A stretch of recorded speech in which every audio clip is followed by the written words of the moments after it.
and good morning from Hong Kong. I'm Tom, and this is the very last episode in 2020 of Sourcing Talk Supplier Stories. Now, we have some brand new content for you today, but we've also done that thing that proper TV shows do towards the end of the year and condensed some of the best bits into a highlights package for your enjoyment.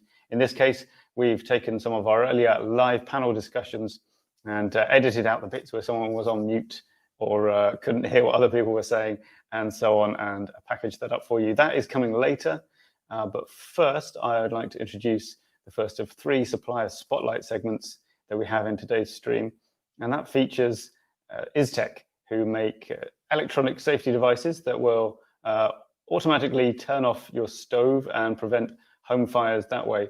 But in fact, don't let me talk about it. I will hand you over instead to ISTEC and their CEO, Kevin Du, with his personal anecdote about how he came to invent the product.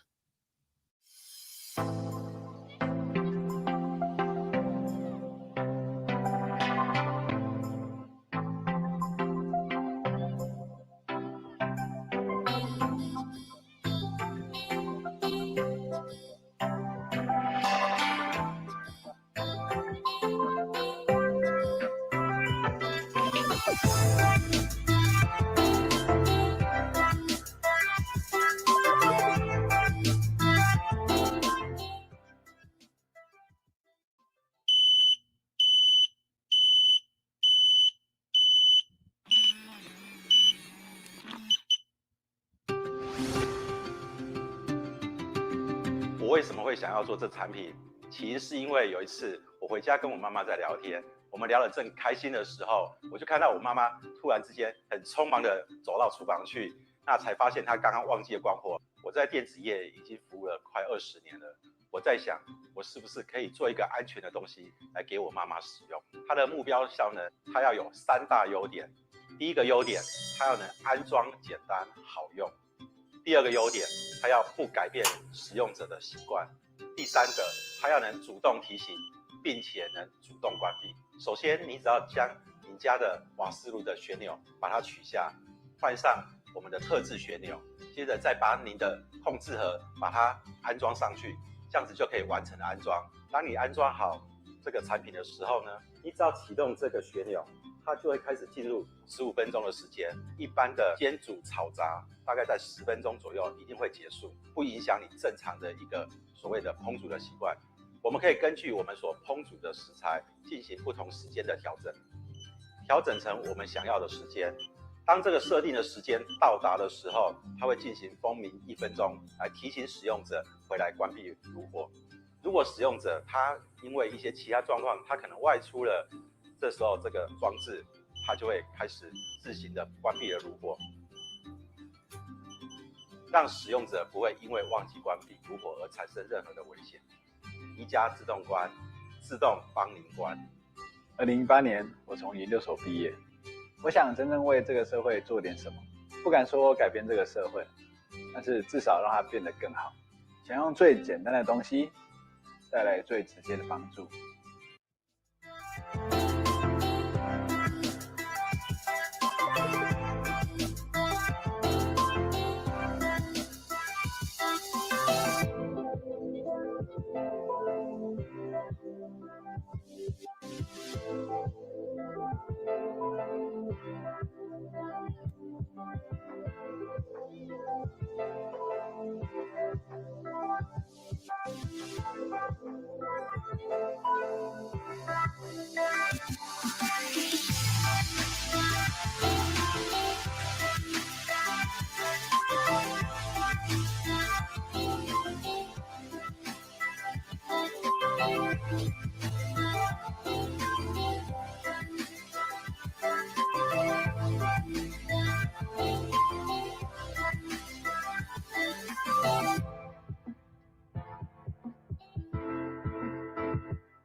All right. Well, that was the first of our 3 supplier spotlights that we have for you today.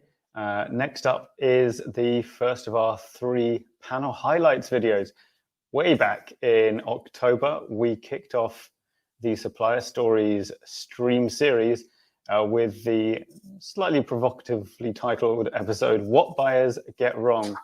In my opinion, for a new customer, I want the buyer to make sure your contact information correct, because sometimes I will contact the buyer directly by email or by the phone.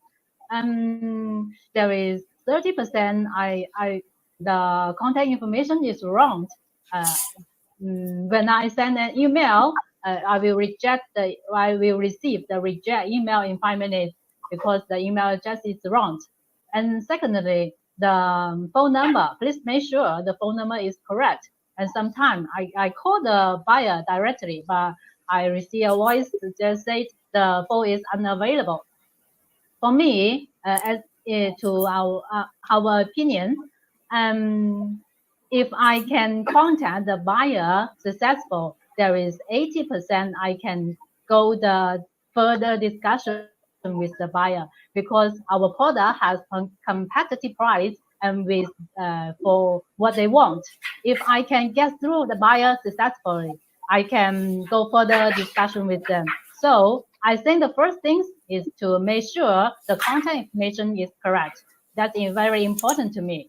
Yeah, I mean that seems like a very good tip. I'm amazed that people, like 30%, that seems like a lot of people getting that wrong. And presumably they're going to miss out by doing that. I mean, how many times do you try and phone someone or email them? I mean, is it, before you give up, would you try twice or 3 times, or yes, what would you say? I always try twice by email or by phone. I always try twice, but sometimes fail.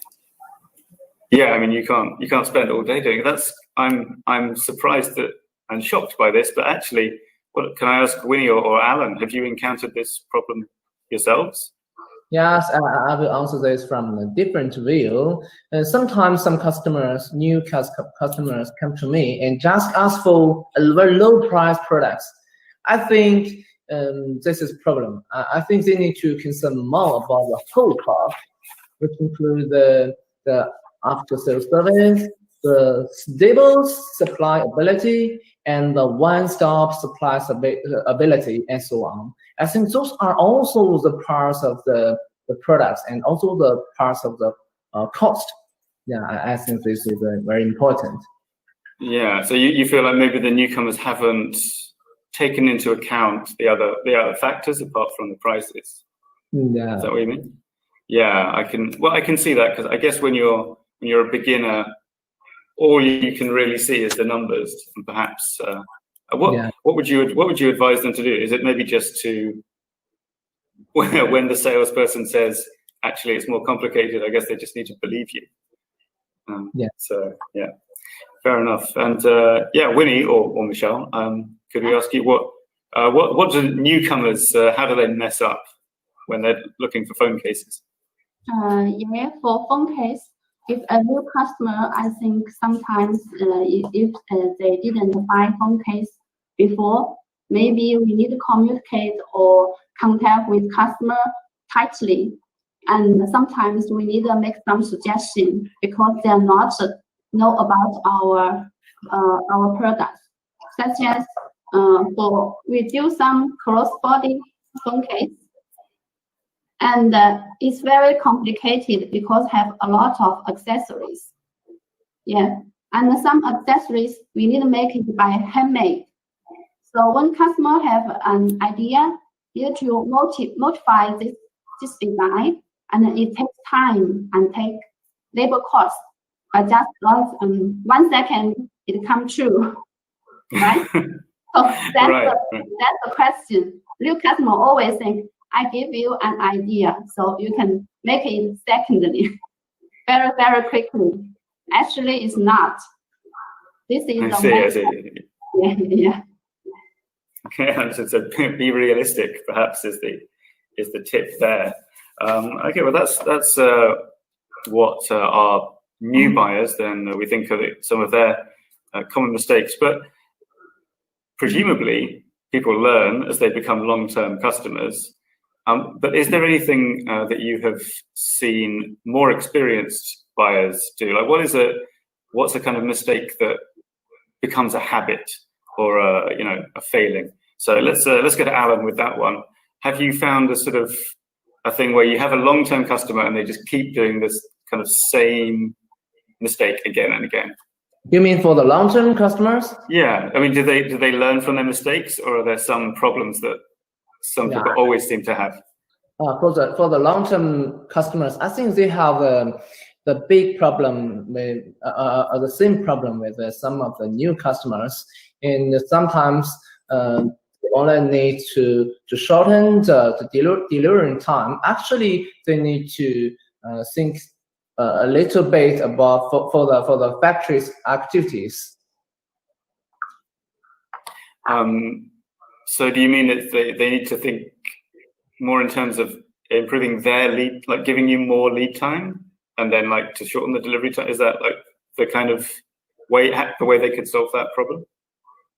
Yes, actually, this is the problem. Sometimes the factory need to place orders into production one by one. So sometimes old customers just come to ask, you need to remove some small customers' orders and just put my orders into production. I think this is a problem, because for all the customers, to me, we value them very much.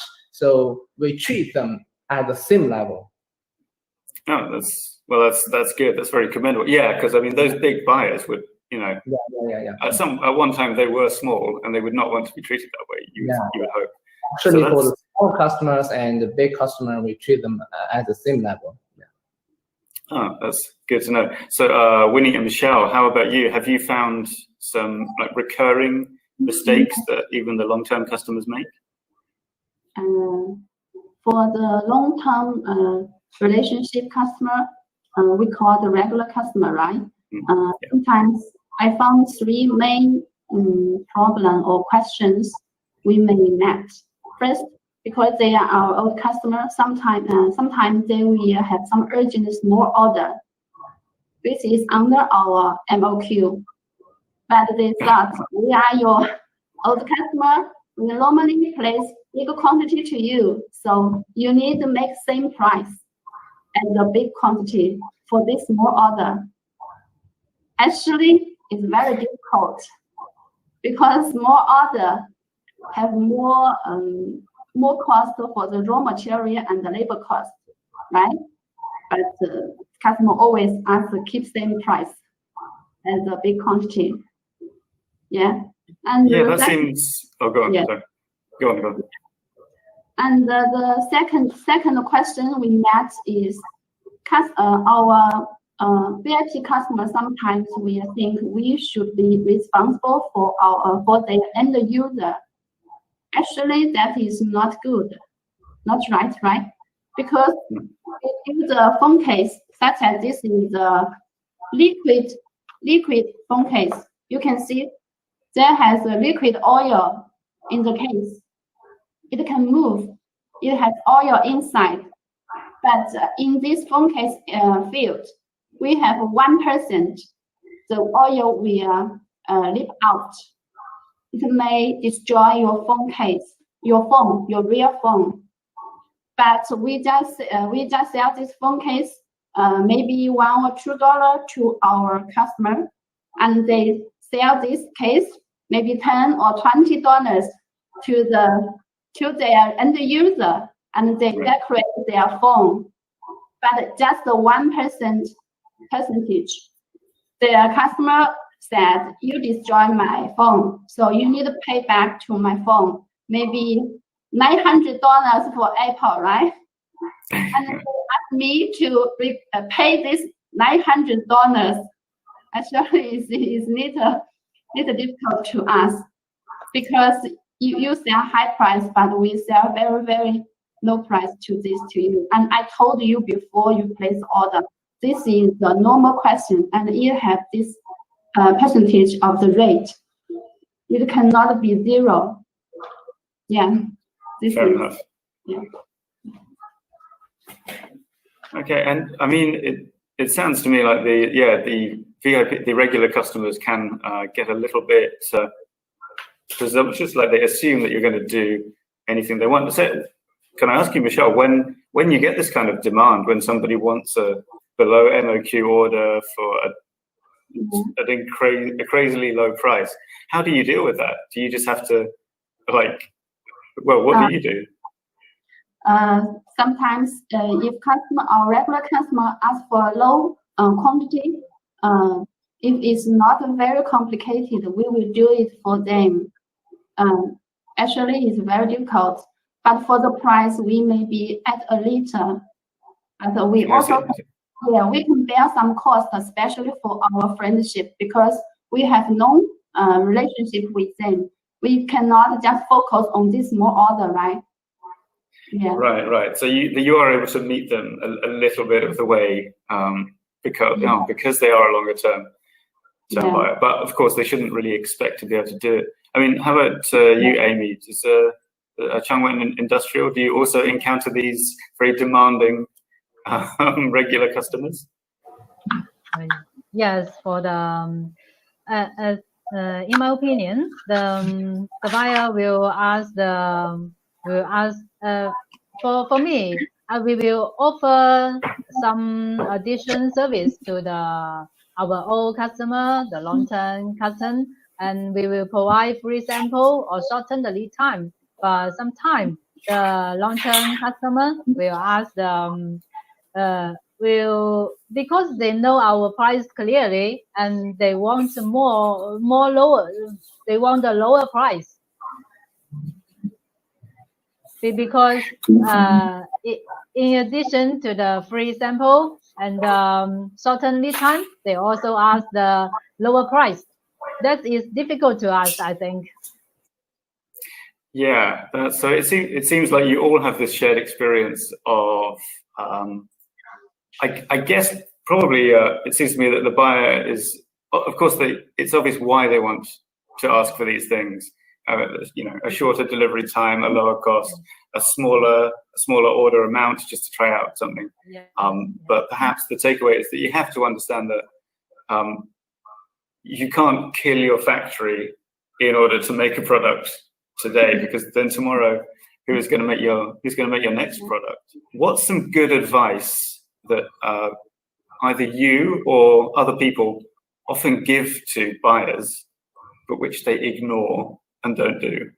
So, Michelle, maybe I can give that to you. For the suggestion, first from the art, because we are more professional than customer. Sometimes we may make some suggestion to customer. Your idea is not suitable for this change, such as I show you an example. Sure. For this airport cover, can you see this? This is first is a PC case and a coating by gold, right? And then cover by the black PU, and with the shape. And the customer may think, okay, I need to change the coating to silver, right? I want silver, and change the black color to maybe orange color or something else. And our master will change the oil color, but I find that the coating may have problem because oil will drop down. Yeah. And we can't cover the PU tightly. It will drop very easily.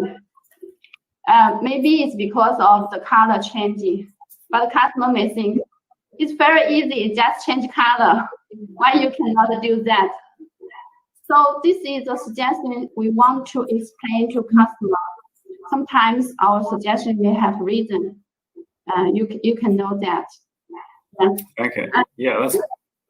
And the second one, sometimes we will share some new trends, new product with customer, and we for our phone case, we suggest customer to that if you have some new model come out, such as the iPhone 12, right? iPhone 12 come out, right? And we heard the news maybe launched in October or September, whatever, but we got the news. So we will suggest our customer to place the iPhone 12 models maybe in June or July, at least 3 months in advance, because we need to produce the bulk, and you need shipping by the sea. Then you can get the product and load in your shop, right? This needs at least 3 months. But sometimes customer will not listen to. Do they just wait and leave it too late? Okay. They want to wait the real case. And there is another news that after the iPhone 12 launched, we didn't hear the news that the MagSafe case. Do you know that? Oh no, what's that? MagSafe case, which means the iPhone 12 case has the MagSafe function. Your charger, they sell a charger, and they can charge without line. Oh, I see. Okay. So you can move around with your phone. No need a wireless charger or no need the cable. This is a new function. Yeah, and you can't wait for it to be launched and then release your product, because you need months later. So you have to act straight away. So we can't wait we can't wait that even the products launch out. We need to move in advance, right? So you can have the sales market, which can help our customer get profit and money, right? Because that's right, because then they can keep ordering things from your factory. Time is money. If you move fast, you can get more.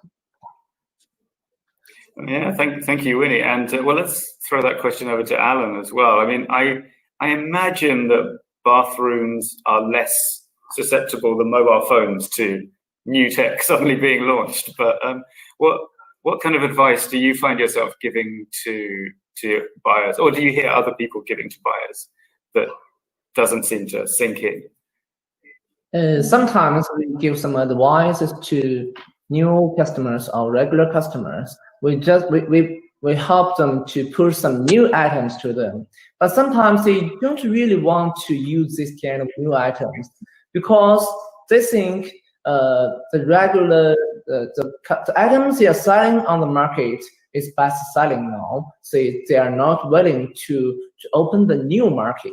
So what we are trying to do is we research the market and do the development to do some new products for them, just for them to develop to open the new markets. I think this is a problem. Yeah, I see. Can you give an example? Do you mean, for example, you have like new styles in the decor? Is it that kind of thing? Yeah. For example, in our industry, we produce toilet and something in the bathroom. This is not. It's different with other industries. We are not upgrade very fast our products. So for our old customers. For example, the toilets in their markets they sell for so many years, so they just place order for these items because they know this one sells well. But when we have new things, we push to them. They don't very well to use them because they think this need time to open the new market and need a lot of investment or something. So they don't want to push this kind of new items. Yeah, I can see in a relatively infrequently bought product type, you could see why people are cautious. But yeah, of course, you're right that if you don't ever change your product lineup, then one day you're going to look around and realize that you're selling products from 50 years ago that nobody wants anymore. So, and that's a good tip. I mean, what I'm hearing from both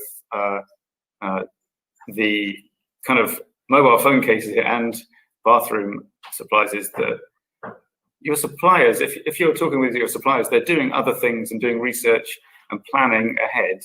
And they're not just doing it for their own benefit, they're doing it to help you kind of keep developing what you're offering to your customers, the end users. And so you should probably make use of that expertise. Of course, I have some self-interest here because my job is also to publish materials about industry trends and different products and things that are going to be popular in a year's time, and so on. More of which later, with RV talking about lifestyle, fashion, and electronics, by the way, viewers. But I'm pleased to see that Amy has been able to rejoin our stream. So Amy, while you were away, we were just talking about, the question is the idea that, you know, you often will give advice to your customers, to buyers, or indeed other people do as well. You know, there's lots of online and offline seminars and courses about how to source effectively, how to place product orders.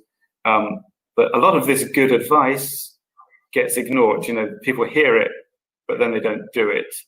Can you give any examples of, you know, advice that you've given people, which they often don't listen to? Okay, of course. To us, our main product is the stainless steel. For example, the stainless steel kettle. You can see the stainless steel. For some people, if asked the price is one for the special requirement. For example, the different color or the different shape, we need time to change our mold and to test the coating. So it will take more time. So for our regular item, I can send the price or the lead time very immediately. But for the new one, for the new design, I need more time to check. So I hope the buyer can understand that and give us more time for the new model. Right. Yeah, I can imagine this would happen every time as well. So yeah, you send the regular price list. A few weeks later, they have some special idea, and then when you can't reply as quickly. They don't understand why, and you tell them, and then another 2 weeks later, they have another idea, and they've forgotten already. Yes, I mean, obviously, I'm not working in a factory. I definitely have experience with that kind of work request where people forget that not everything is the same. I mean, can you actually, to be a bit specific about your kind of products, if I'm guessing if someone wants the regular price list, you can pretty much send it to them the next day, right? If they have a query, how long does it, like, let's say they want to use a different material for a kettle, a different coating. How long does it take you to find that information? Is it, you know, you can reply to them next week or a few days? How much should they expect to wait longer? I think the different requirements need different lead time. For example, if we change the coating, we need about 3 days. For if change the button or change the thickness, I need to check our raw material supplier, and maybe I need 1 week. Yes, or if you want to change the shade, then I will need to change our mold. That will take more time, about 1 month. A month, okay. Yes. See, that's good to know. Yes, change the mold. It take many times. Right. So sort of if it's like a incidental, so if the shape and form stays roughly the same, but you know the color or coating changes, that's pretty quick. And then materials is longer, and then completely changing the product is the longest as well. Actually, well, can I ask the others? Is that similar to the timeframes you might have if someone has a special order, like you know, a few days, a week, a month? Alan? Yes, for different items, usually take different lead time. For example, for toilet, and Huda is very, very well known for our toilet. And so our production line are all full production. So if you need to do the sample or something else, maybe need a long time. And for other items, for example, if you want to take a sample for the bathroom furniture, because we have the workers to do the special work for the samples, so the time may be shorter. And sometimes for this kind of samples, we need around 3 or 7 days will be okay. 3 to 7 days, right. And Winnie and Michelle, how about you? Are we looking at a similar kind of, taking the time to find out how long it will take, like about a week for material changes and so on? Sometimes our new product is around a month, and the normal products like this, and this is a simple one. It always take 7 days to 14 days. Yeah, about 2 weeks. Yeah, fair enough. And I think if anyone has worked at a large-ish company, they should be able to understand the process as well, right? If you need to find something out, you've got to go and email someone. They have to ask around the office for a little while, get back to you the next day, and so on. So you can probably guesstimate how long all these processes would take anyway. All right, let's go to another question. I'm going to throw this one to Amy as well, because she's missed out a bit on the questions due to having to relocate. Oh yeah, this is sort of interesting one, I think. They're all interesting. So how about this? Could you tell us about something in your job that everyone thinks is really easy, but in fact is quite difficult? Yes. For example, some whatever the new customer or the long-term customer, they will ask the store item. They think we will have a season the item. For example, the store one. They think we will have 1,000 or 500 here, but actually we don't have, because our item is just for our coating, the material, one or two special clients, not for everyone. So we don't have any stock. So when some customer ask the stock item, I can say we don't have any item. We need to produce the new one. The second question is some buyer will ask the price list for our product, because we are stainless steel, cookware, and kitchenware. We have many kettle and many. So we don't have the price list, because the material and the color will affect the price. So be honest, I cannot provide the price list in one time. So I hope the buyer can understand us. That's all. Yeah, right. So what they think is easy is they think you just have all this stuff lying around ready to send them at any time. Yeah, I can see how that would be a little frustrating. Sorry, yeah, so we have some comments coming in, which our producers would like to share. So from Mohammed Ukone, I think building an exclusive relationship with selected customers to beta test a new product can make its introduction to the market easier. Yeah, that is an interesting comment.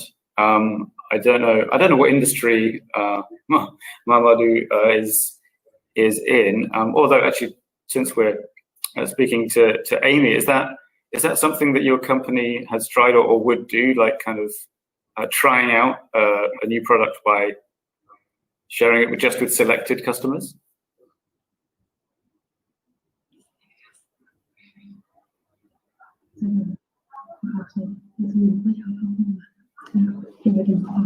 So that question is to Amy. How about this question? Oh, hello, Alan. Yeah, sorry, just went. Go on. For example, for China market, so for China factories, most of the factories will do OEM brand for our customers. But so this kind of work is very hard. to tell them what we want to do, and they do as we decide. So the comments are that they need to have an exclusive relationship. I think it is a better way to solve this problem, because if we do the exclusive, for example, this customer do our own brand, so we have a very close relationship with each other. So they can do what we want, and we can do what we want. So this is a very good relationship. And for as I said, at this situation, our new items is easy to push on this market. Understood. And that I guess has to be quite a long-term relationship where you kind of trust each other a lot already, right? Yeah. Yes. Yeah. And Winnie and Michelle, do you have a similar thing where you're kind of your newest, brightest ideas go to selected customers? I think we need to make some background research of the customer. If the customer is good or big enough, we can make the exclusive new product for them, such as we have this product. This kind of product, we make a lot of design every year for our One Sweden customer, and we sign the contract with them. We only offer this kind of new product to you in whole the Sweden country. We will not sell this kind of design or idea to other distributor or wholesaler in Sweden. This help our customer focus on the market. And actually, this customer is our very, very VIP customer. And every year, they maybe place, how to say, maybe $100 million to us. Yeah. That's a lot of dollars. Yeah, I can see why they're the very VIP customer. Yeah. So we do this, and it works for both of us. Yeah. Excellent. All right. So are we going to go to? I think we have another question from the comments. So I'm just looking off camera to our producer. That's a little unprofessional. Sorry. Okay. Let's see. So for a new buyer that has a limited budget for a new product, our company is able to be flexible in terms of MOQ. That's from Martin B. I think we've sort of talked about this question a bit before, or we've edged around it. So I guess what Martin's saying is, if you've got a new customer coming in and they can't meet your normal MOQ, well, how would you deal with it? Alan, let's ask you, are you sort of, can you be forgiving and flexible for a new customer if you think they're going to work out? Usually for the MOQ for the new item, we have a solution. If you want to push this new item to a new customer, when they place the regular orders to us, we just send them a new item to try the market, and so I think it's easy for them. Okay, that makes sense. MOQs. Great. And Winnie and Michelle, of course, the volumes in mobile accessories are a little bit higher. How do you deal with a new buyer that really needs to get a lower order quantity than you would normally like?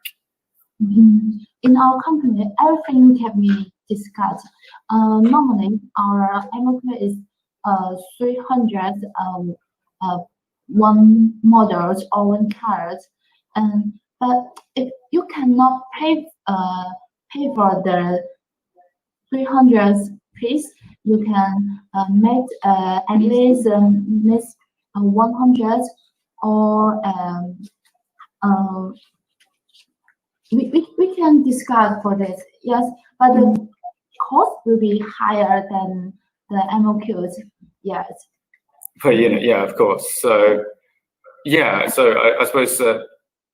To sort of answer your question as well, then Martin B, what we're hearing is that even if the MOQ is higher than you want, don't be too discouraged. It's probably worth a shot sending a message to that supplier, whether by email or quick plug directly via globalsources.com, which is, even if you can't make that MOQ, if you're pretty sure, especially, that this is the product that you want to get, then it's always worth asking. I mean, what's the worst that can happen? They'll just send you an email saying, sorry, we can't. But in fact, I think most manufacturers are pretty interested in getting new customers, and so that they'll always want to get you on board. Hi, Amy, again. I don't know if you heard the question there, but we were talking about if you get a new buyer who can't meet your normal MOQ, what do you do? About the MOQ? Yeah, if someone is like a first-time customer and they say, I want to order this product, but I can't get as many as the MOQ would be, are you able to help them out?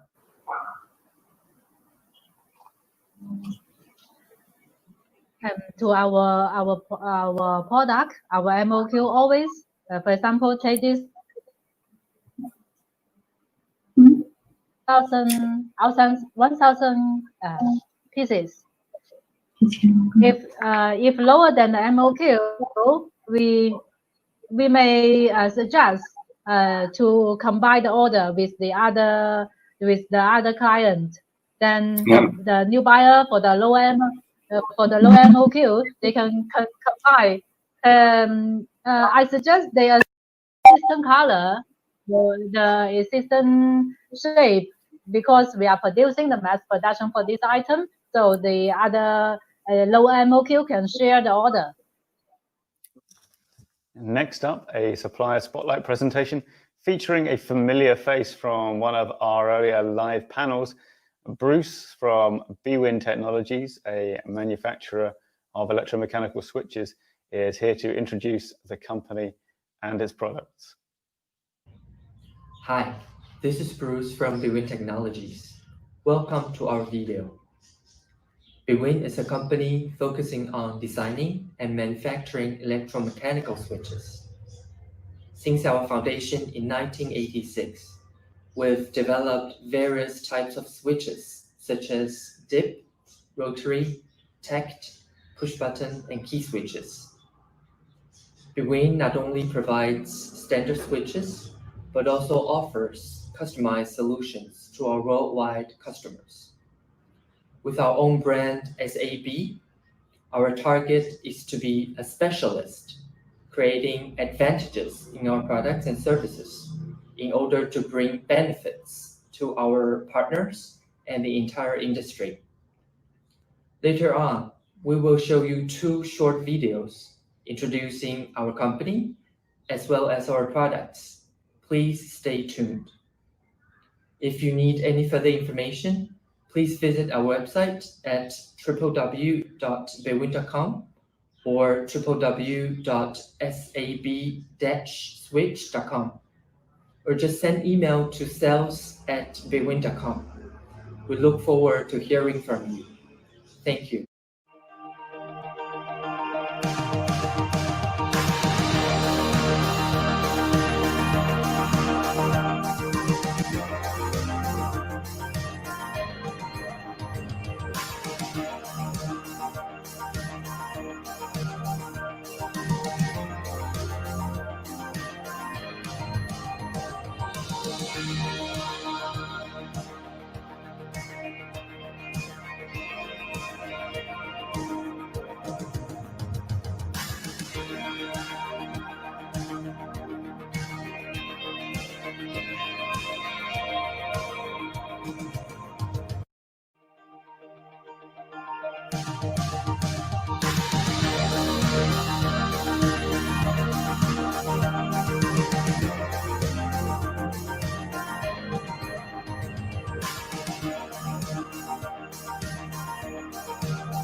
time now for another live discussion panel segment. And in 2020, a year characterized pretty much by unexpected and unpredictable events. Exactly that topic was very much in the forefront of people's minds in the sourcing business, as indeed with anything else. And so the panel you're about to see is when we were joined by Visun Tech, Global Bestway, and Shanghai Everskill to discuss the topic, expecting the unexpected. Our company is in the industry of manufacturing, and we make the TV box, projectors, and voice translators, as I just said. What I see in our industry, in 1 year, as our company's plan, is to realize the industry of 4.0 in our factory.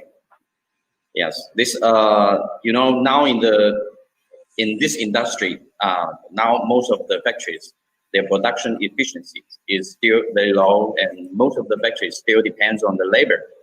So our companies look forward. We think, especially now is the internet era, right?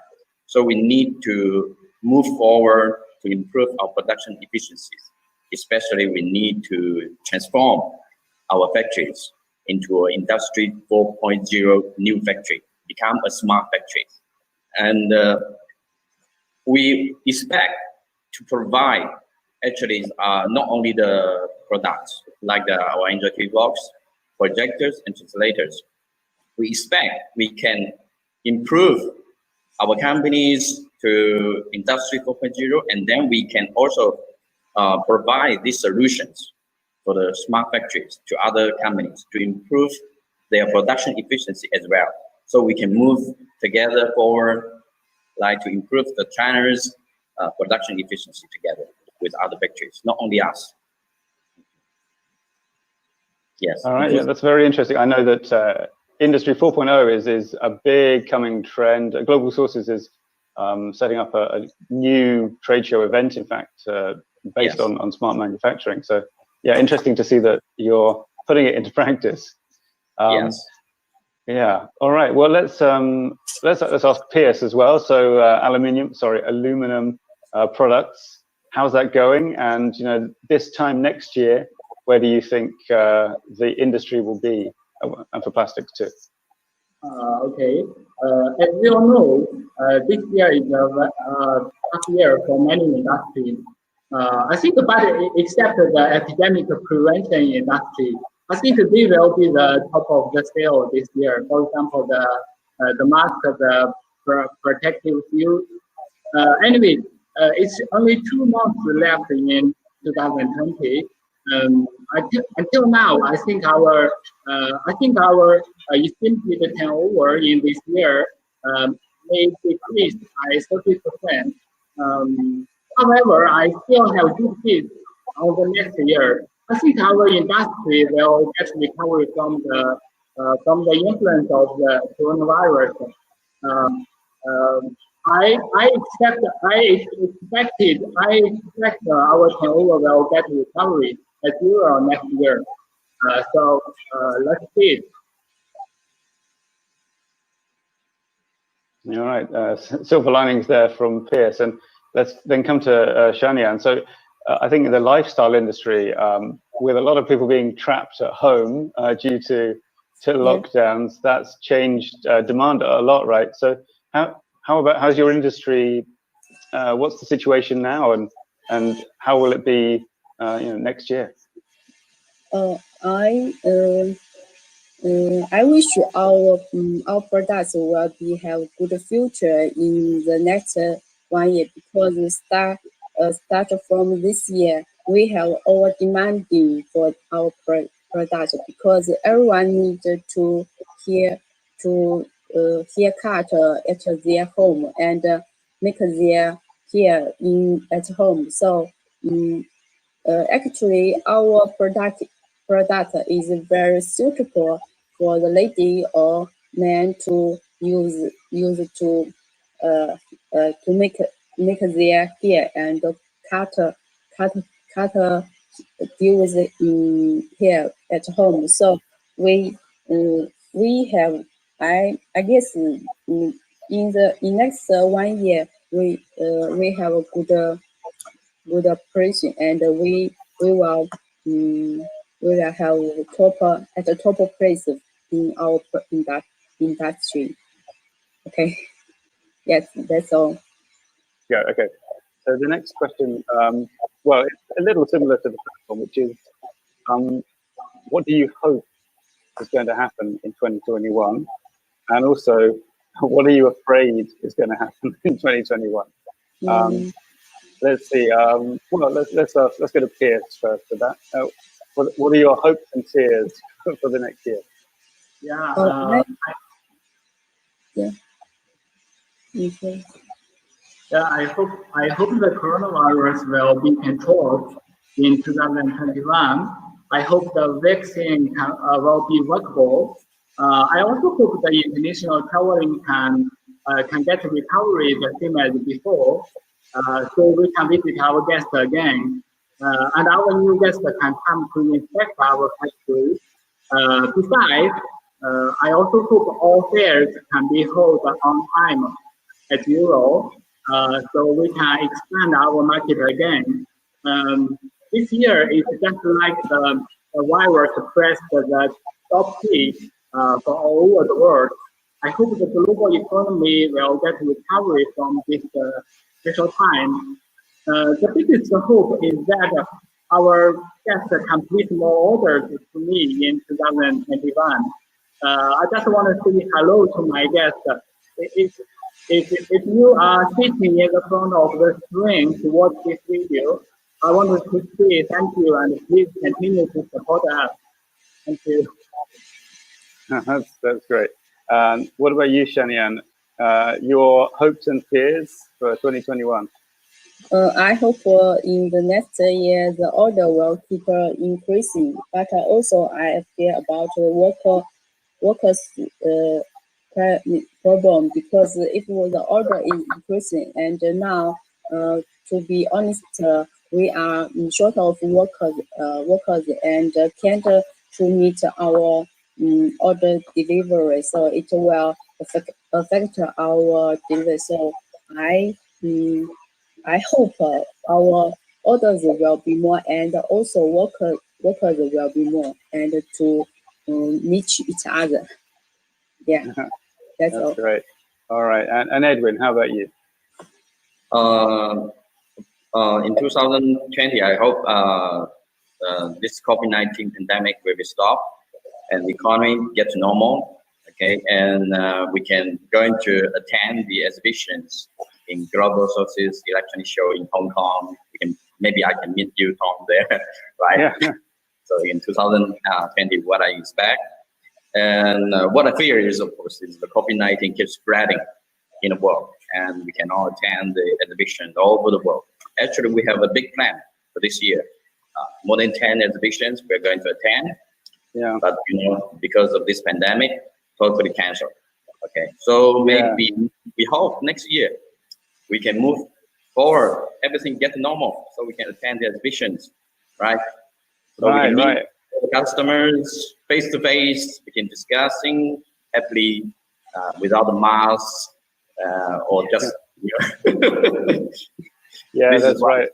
Yeah, I mean, on a normal year, today would be the first day of Global Sources Lifestyle and Fashion Show. So I would be running around at the exhibition venue near the airport under a lot of stress, as opposed to switching between two cameras on a live stream causing me stress. But yeah, so that's that's what we hope. And so let's talk about then things that have happened in the past. So this discussion is about handling emergencies. So I'd like to get some real life experiences from you guys. I'd like to ask you, what's the biggest disaster that you've had, in your company that you've experienced, and then how did you deal with it? What did you do to fix that problem? Let me see, who wants to? Let's get a Shanian. Could I ask you, what's the biggest disaster you had? Yeah, at present, our disaster is about delivery because the over demand of this kind of home products, beauty products, and in the meantime, we also have a short of workers, so we can't. To be honest, we have long delivery as usual for our clients. So at present we need to, and also how to we do deal with it is we will need to pay for more charges for our workers, and so we can to have improve our production volume so we can meet it better. Thank you. Piers, how about you? Yeah. Any disaster stories? Yes. Actually, I have one example would like to share with you guys. It's about the vicious market competition. Why I would like to mention this? Maybe this is a big topic. I can't describe it in one or two sentences. Anyway, sometimes it's a big disaster for me to know that my products are not competitive. Actually, there is an actual increase story that I experienced recently. He is our new guest, and he increased with some aluminum profile. I couldn't get the price, and he said he can buy it from another supplier with half of my price. When I heard of this, it's really a big disaster for me. Because it's a tough time for business this year. I always not put too much margin for my acquisition. However, I still recalculate the price again. Half of my price cannot even buy the raw material. I was shocked. I don't deny maybe this is a business trick to bargain with suppliers. However, I also understand there are some of suppliers. They don't focus on the quality but only the price. They are leading the market to a vicious circle. When the buyer receives their goods from them, they are not only destroyed their market, their own market, but also destroyed the whole area market. The guest will untrust the quality from all of us. They may tend the guest may tend their purchasing error. That's my disaster, I think. Wow, that's pretty cataclysmic. And Edwin, how about you? I think the biggest disaster in my experience, I think, is mainly on the transportation and also on the product qualities. Maybe I can take examples of the transportation. The customers, once we have a customer, they gave us a wrong delivery address and also the wrong contact information. So the goods were already shipped out and already reached the port of the customer's destination, right? So the customer call the customers to clear the custom so they can get the goods, but they cannot contact the customers because the information is wrong. So and at the same time, the customer also call us. They want the money back. They call us. They said they want the money back because they didn't receive any goods from us. So we check out, and finally we find out actually the address they gave us is wrong. Also the contact person, the phone number, also wrong. So we inform the customer to update the address and also the contact person's contact details. So we update to our forwarders and gave to DHL, something like that, the forwarder, and then just came. They update the new address, and then the custom of the country, they can contact them. Of course, we also ask the customers to contact the custom directly, so they can clear the customers by themselves. So the forwarder, the carrier, they can deliver the goods to them. So finally, actually, it's peacefully solved the issue. So they clear the customer and they deliver the goods. So everything is peacefully solved. So everyone is happy. So this is one of the cases. I think it's really big disaster at the time. Yeah. No, that's good. Well, I'm glad it had a happy ending in the end. Yeah. I mean, yeah, a couple of these tales, they do sound like they could be avoided by buyers not messing people around a little bit, being prepared. But yes. Maybe the customer they gave the jest to some others. Maybe they just copy and paste to us. You know. Yeah, I'm almost certain that's exactly what happened, and nobody checked it before it went out. Yeah. Well, it's so those are some good examples of the different kinds of things that can affect suppliers like you guys. And of course, for the buyer's perspective, it's important because you know, they may think it's not their problem, but ultimately, if you destroy your suppliers, you're not going to be able to, you know, sell many more products. Where are they going to come from? Let's make this more general then. I'd like to ask you guys, what's the most unpredictable factor in your job? You know, something that comes up quite often, but you still can't expect when it's going to happen. And then the second part of that question is, and this is key for the buyers who are watching, what can buyers do to help you deal with this kind of unpredictable situation? I forced Edwin to talk quite a lot just now. Let's go to Pierce. How about you? What's something that comes up fairly often, and how can buyers sort of do something to help you?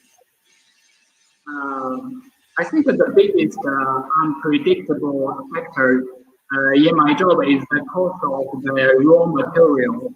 As I said, our company works in aluminum industry. Sometimes the cost of raw material will directly affect our business. To address this unpredictable problem, normally we need our buyer to stabilize the orders. Actually, they did this. They stabilize the orders.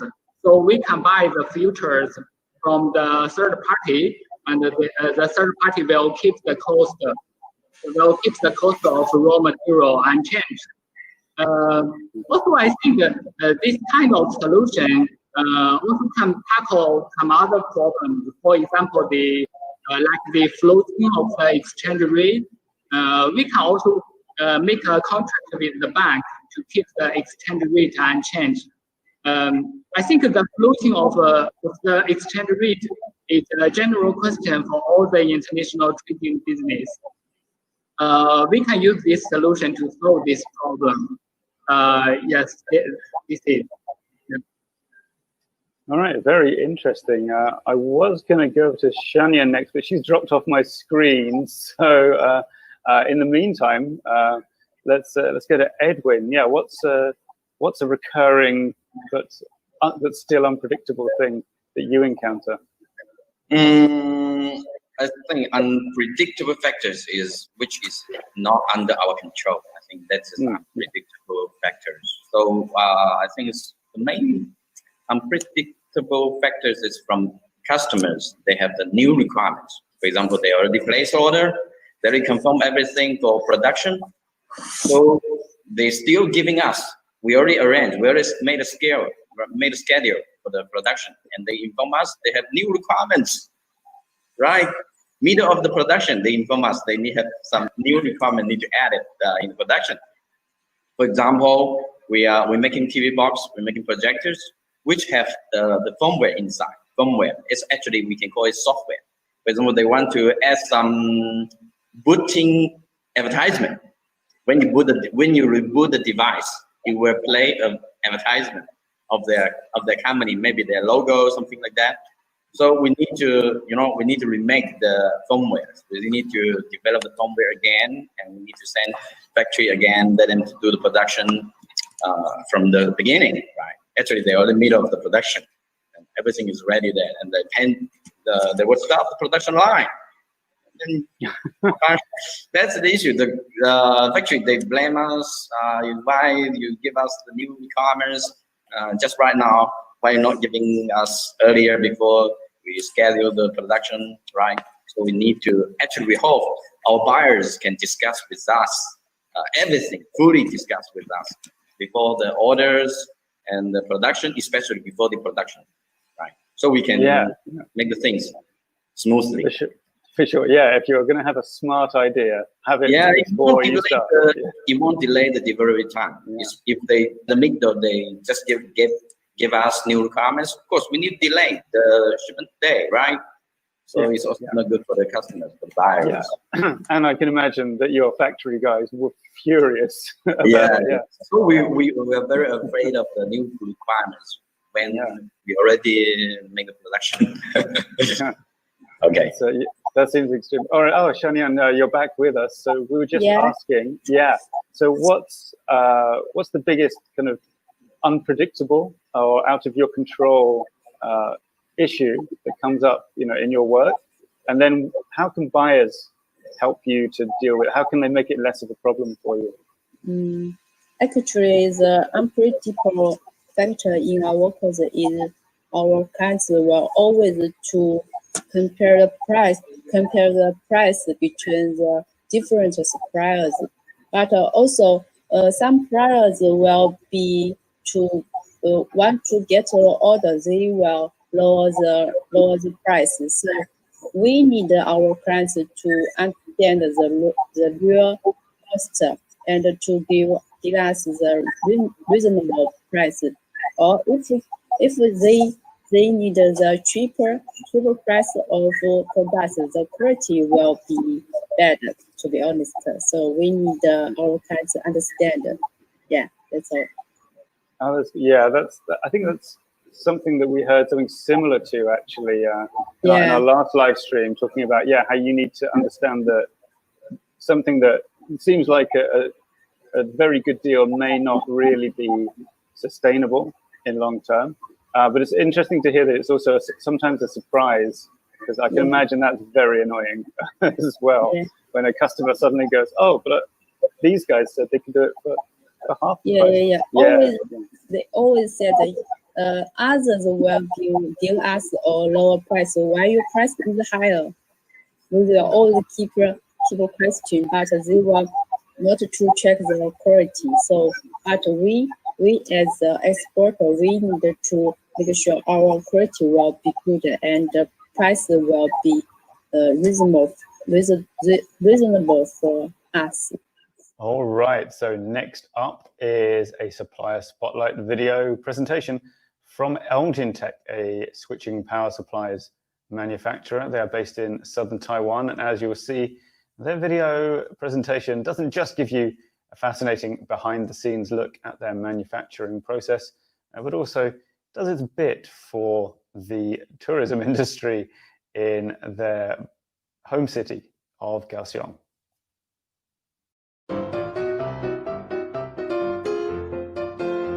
Elgin Tech, Inc. located in Kaohsiung City. Our country can be said to be the civilization in southern Taiwan. The weather in Kaohsiung is always good. You can not only see a lot of wonderful scenes in Kaohsiung but also can eat much local delicious food. Almost every tourist would like to view the in Kaohsiung when they take to Taiwan. Welcome to visit our country, our city, Kaohsiung. Hi, dear audience. You will gain the competitive advantage by viewing this video. My name is Frank Su from Elgin Tech. Elgin Tech is located in Kaohsiung, Taiwan, and is a specialist in manufacturing and delivering quality products.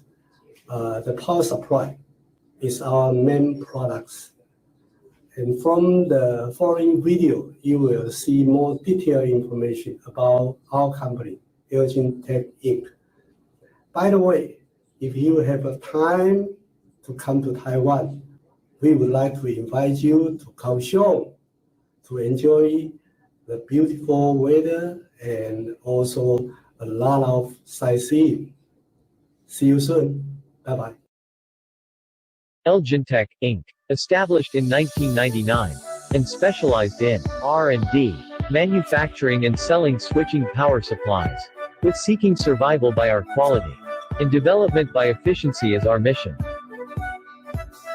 We passed ISO 9001, UL, TUVGS, and other kinds of high-level quality certificated like CE, FCC, PSE. We are keeping to develop new products and accept customization inquiries from different customer and markets.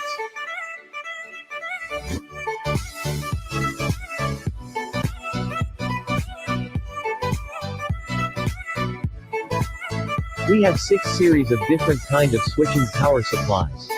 60601, standard power supplies, for medical grade equipment using 62368 and 60950, standard power supplies, for ITE grade equipment using dual and triple ITE power supplies, for audio equipment using DC to DC converters, chargers, LED power supplies, with professional R&D team. We assure you high-quality switching power supplies. To improve our quality, we are equipped with high-level automatic machines, PCB layout, label design,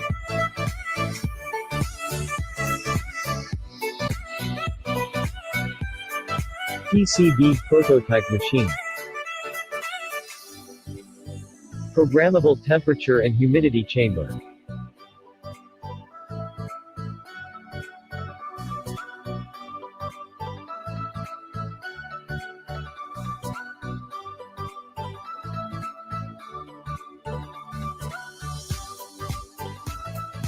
warehouse, following the company's warehouse management process, responsible the goods receiving and stocking, ensuring the account mark and stock accurate, responsible for keying in goods issuing and receiving and shipping data into fourth shift correctly and timely, ensuring the quality actual stock quantities and system stock quantity and reporting timely. Quality Control Department.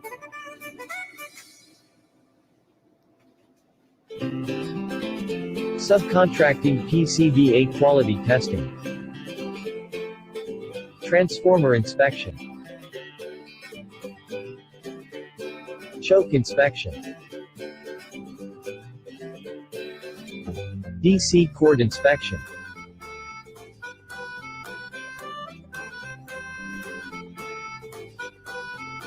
Finally, we would like to introduce our production department. Through whole production line.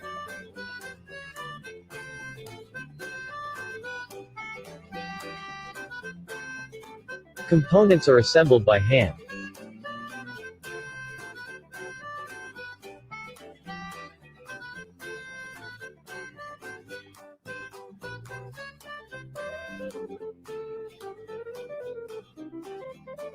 Employees are assigned based on skill level. 100% testing in the factory. 100% high pot test. Finished products are ready for packaging. IPQC.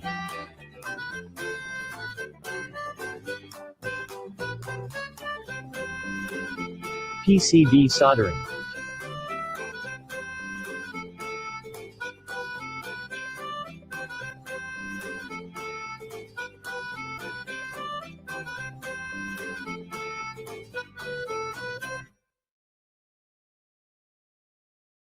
Assembly.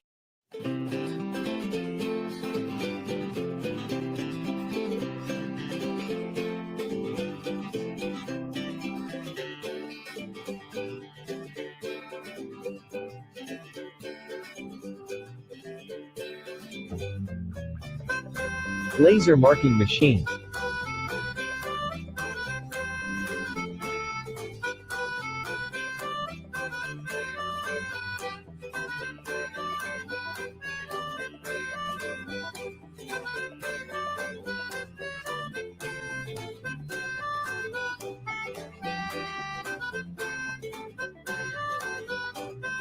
Thermal inkjet printer.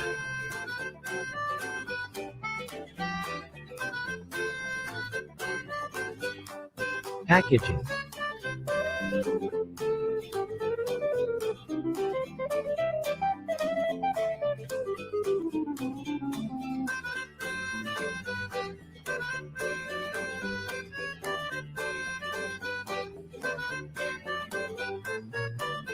Repair station. 100% burn-in.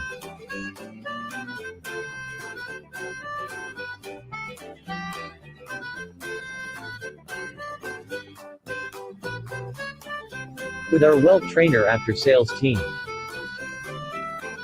we assure that we are professional on technique and service. We keep to our company policy of quality first and client-friendly and developing together with you for a bright future.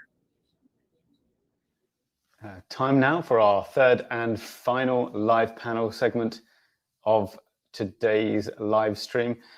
This one was on a topic that again was nearly universal in 2020, with everyone pretty much trapped at home.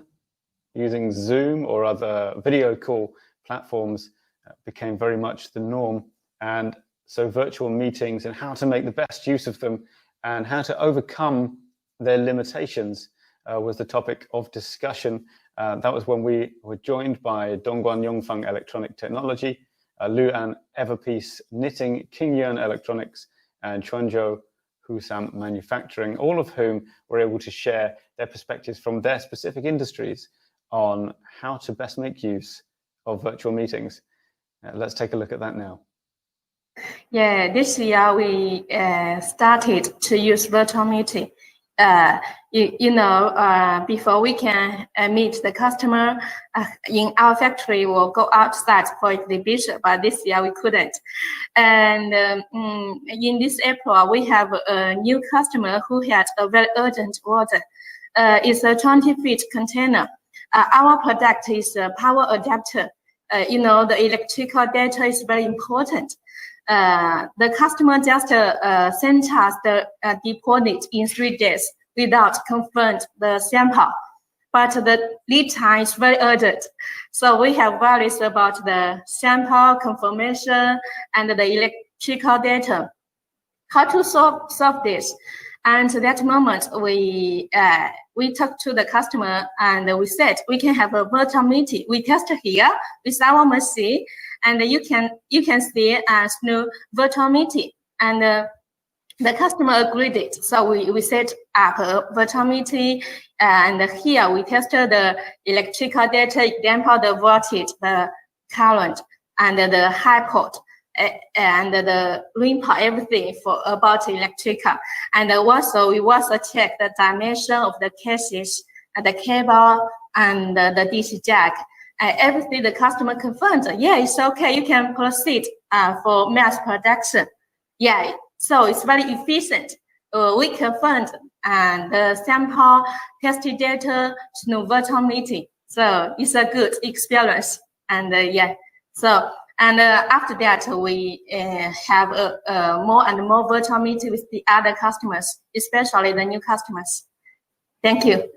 All right, well, fantastic. That's that's very much a good news virtual meeting story there from Ivy. So I'm gonna let me just put May's mic back on.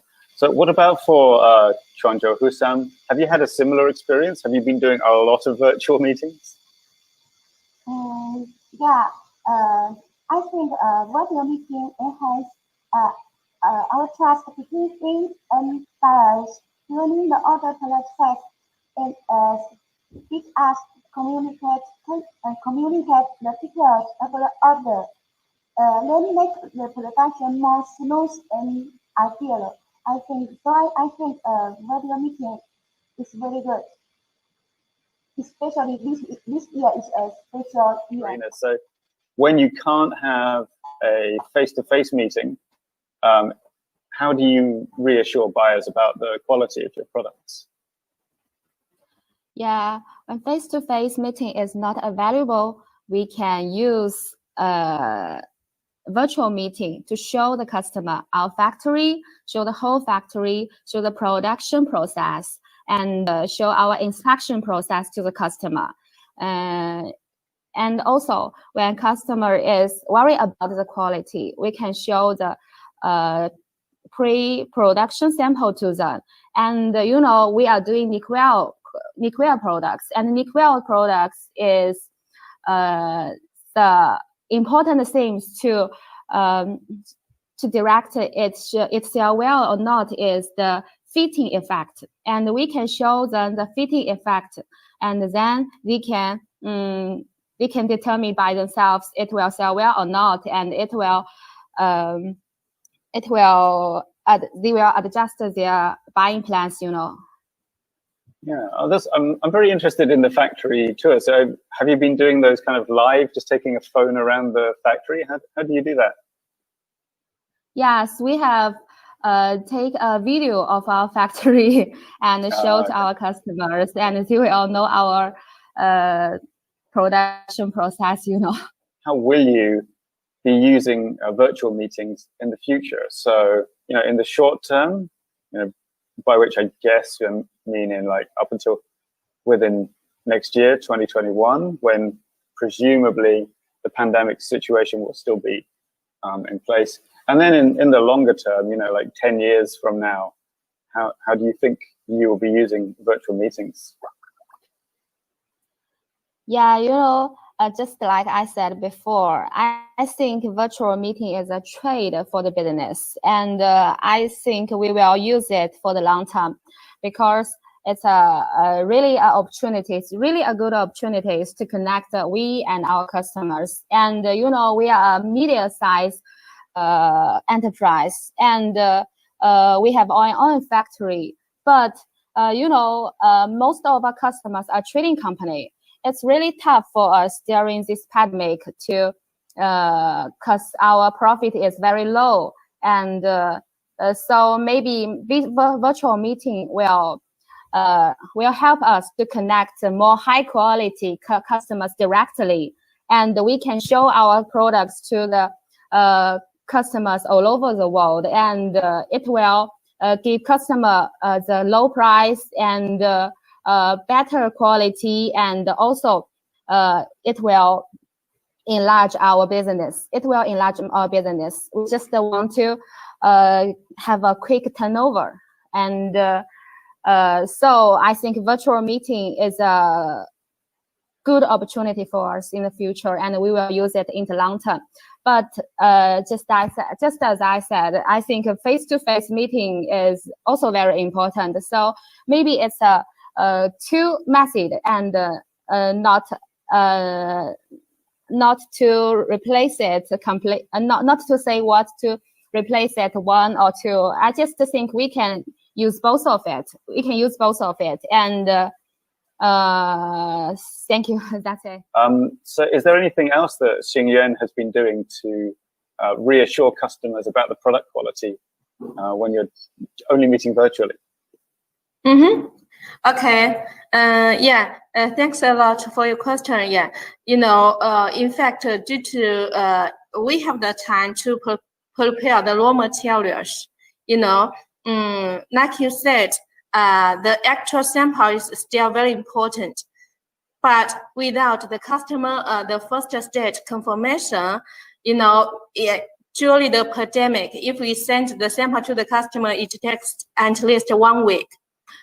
So in order to save time, the customer confirm the cases, the input cable, the output cable first, and so we can prepare the raw materials. And in the meantime, we still send the customer the sample for confirmation. And about 9 days later, the customer received the sample and confirmed everything is okay. So at that time, we already have the raw material. We can proceed the production. So we save time. Yeah, okay, that's interesting. Mm-hmm. Right, so you have different, right, there are some things that can be prepared without the physical sample. So you can start work on that already. And then, okay, that makes sense.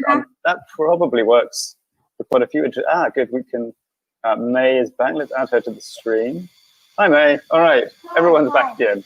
Hooray! Yeah, Okay. Yeah, I mean, well, you know, things happen. It's okay. So we were just talking, I think you heard, about reassuring buyers about product quality. Well, Karina was sharing how with knitwear, you can send samples, but you can also show the fit in just on video. Ivy was talking about how some things can be confirmed just visually and other parts done later. What about for Hussam? How does it work for your products? How do you convince people that everything is okay? Okay. For this point, I think we will do first. We make a video or take high resolution photo of the product from different angle to show to customer. This is the first point. And second, we will send real sample for customer to check directly. And third, what we do, we will offer some customer who already worked with us their company name and their products. We share the new buyer. We share to new buyer, and then they know better. They know better about us and about what extent and what quality we do. And finally, if customer's budget is enough, we accept third-party inspection. They can arrange the third-party to inspect our goods. Or if they have friends in China, they can send their friends to our factory to check the product. I think for us, we can do this. All right, thanks. Sorry, I was cut your mic a second there. So yeah, that's a great point. Thank you, May. Is that a lot of the things that we do, that buyers do anyway, and suppliers do to on quality assurance, those still work. You just have to do them at kind of one remove, so to speak. So your third-party quality inspectors, they're still based in the country where the factory is, and equally, other buyers are also still based in the country or region or whatever that this newer customer is. So you can do that kind of thing. Ask an existing customer to give a reference to tell the buyer, yeah, these guys are okay.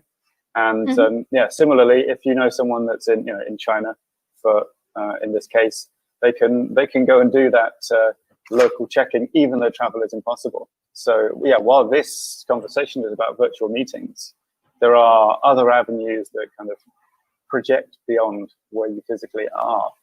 So that's great. And let me see, what was the other?